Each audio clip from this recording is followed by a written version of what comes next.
Hey everybody, welcome back to Just Keep Parenting. Thank you for joining us today. If you don't know about it, we're talking about easy to love, difficult to discipline. And we're on almost chapter 6, right? So we've made some good progress. The last few weeks we've been talking about encouragement and the fact that encouragement can be discouraging, even though we think it's encouragement. And so if you're interested in that, you can go back and see the last couple of weeks. But today we're going to talk about pages 119 through 131, which is talking about how to offer healthy encouragement. Last week we talked about, can praise be discouraging? And yes, right, it can be. Because if we give too much encouragement, too much general, too much praise, right? Praise that is judgmental, right? And so we're going to talk a little bit today about just being aware, right? Because awareness is the first step of change. So as we've thought about encouragement and we've looked at ourselves and thought, okay, I do give discouraging encouragement at times in my life. Today we're going to talk about how to offer something different today, right? And so we looked at the power of unity, and we've got videos on the power of unity, right? And that power reminds us to connect rather than seek to be special, right? In the classroom with the kids, it is seriously heartwarming to watch them as they look at their happy books when they are sad, right? They'll look at their happy books to use it as a tool, or they also use it as a social connection, right? But I love to watch them. They're sitting on the couch, they're looking at their happy books, and they're like, connection, right? Or if we sit on the carpet, right, as the student teacher is talking or somebody else is talking, you see them just doing this, right? They have a connection with people. And so that's the power of unity that we want to continue with, right? We want to create that encouraging environment. And so in order to do this, we need 2 ingredients, right? Pretty easy. It sounds easy. The first one is we need to notice our children rather than judging them, right? And we were talking about this with the teachers yesterday. I was talking about it with the teachers. And one of the things that they said was, nice job. And I said, so let's put ourselves in their feet, in their shoes. Is that judging or is that noticing?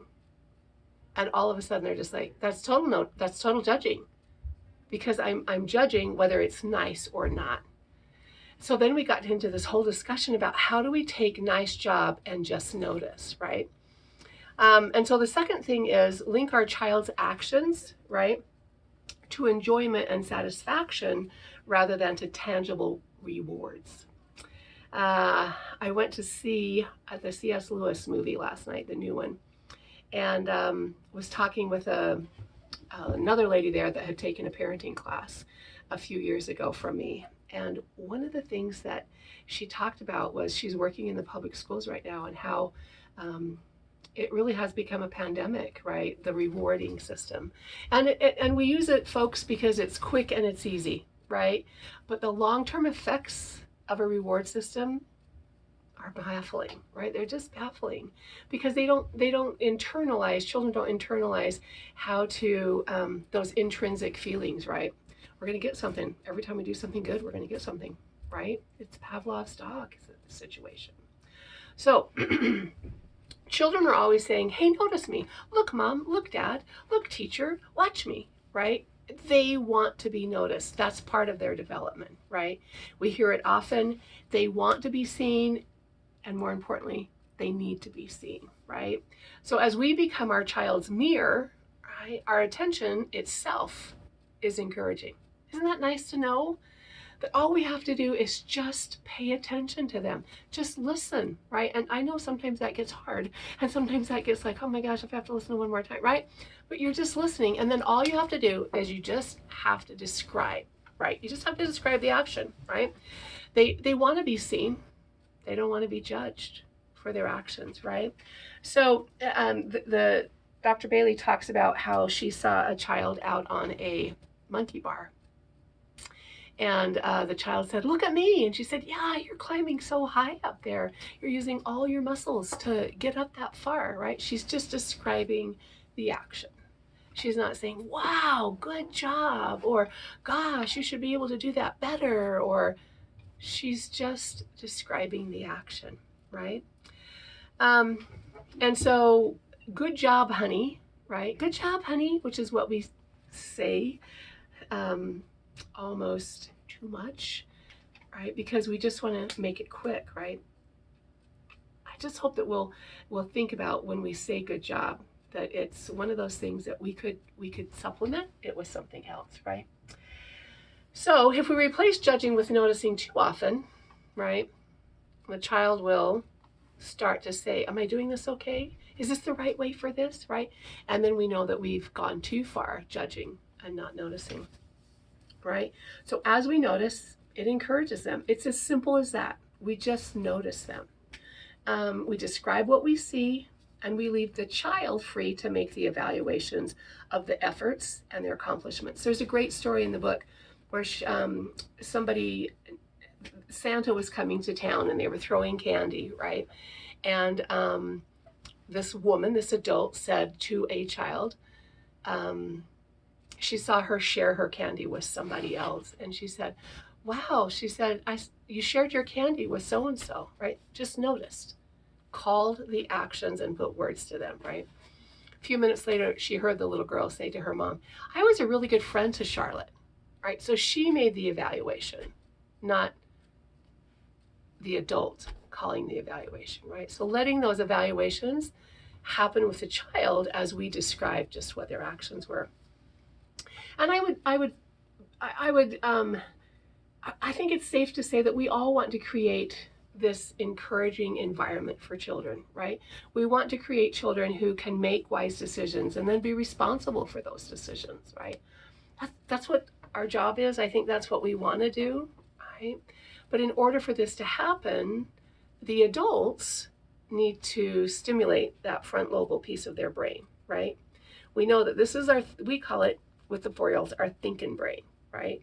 But this is where we have the capacity to regulate the amygdala, which is our emotional brain. And we know all about the emotional brain, don't we? What happens when we snap after telling our child 4 times to get ready for bed, right? We go right to our emotional brain, we go right to our amygdala. And if this frontal lobe doesn't have the muscle memory, right, then we go back to the amygdala. So every time we use this frontal lobe, we are helping our brain create that muscle memory that then we don't have to go back to the amygdala. We don't have to go back to that emotional piece of our brain because we're like, I can't remember if I said this last week or not, but we had kind of a stressful day. I walked by the secretary's desk 4 times. I grabbed some lemon lotion every time I went by. She finally said to me, Miss Dory, you keep using that lotion a lot. Yes, I do, right?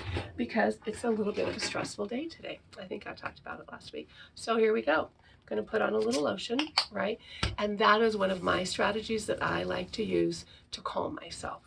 So I have a friend now that every time I bring out my lotion, she's like, you nervous about something?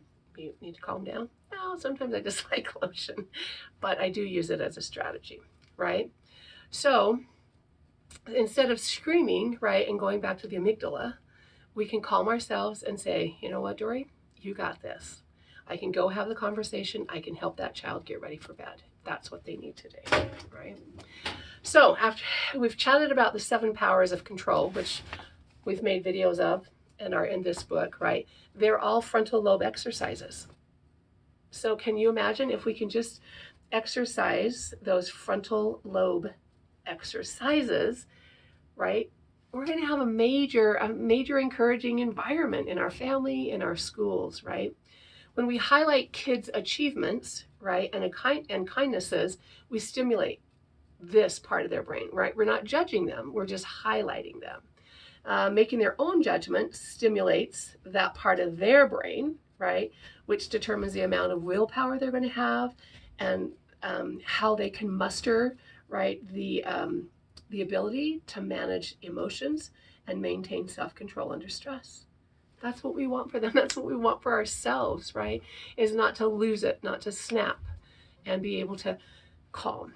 I was talking to one of the mothers this morning, and her husband is gone for a few weeks, and she said to her son, so what are we going to do to help prepare ourselves? Because this is going to be hard on everybody with Daddy gone.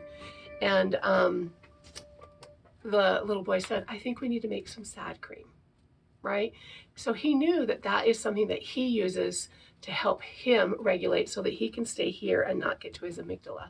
He also said, Mom, I use my happy book a lot at school. Could we make a happy book that we could look at? Right? So these skills, these resources that we're giving to children are going to help them stay in that front lobal brain, right? We're exercising it, and that's what they're doing. So as we think about noticing or judging this week, right? That's kind of our homework.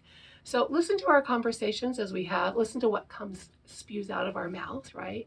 I still struggle with this sometimes, like, way to go, buddy, way to go, right? That was a hard thing you just did, right? And so I noticed that you went and you tied your own shoes, right? That's it, right? It is hard for a 4 and a 5-year-old to tie their shoes, right? And so calling them out on that without just saying, nice job, sometimes we have to rewind. And I have a student teacher who's magnificent right now in rewinding. We're like, oh, she needs to rewind again, and she'll do it and go from there. So that's our goal this week, right? Is figuring out how to notice and say that out of our mouth rather than judging.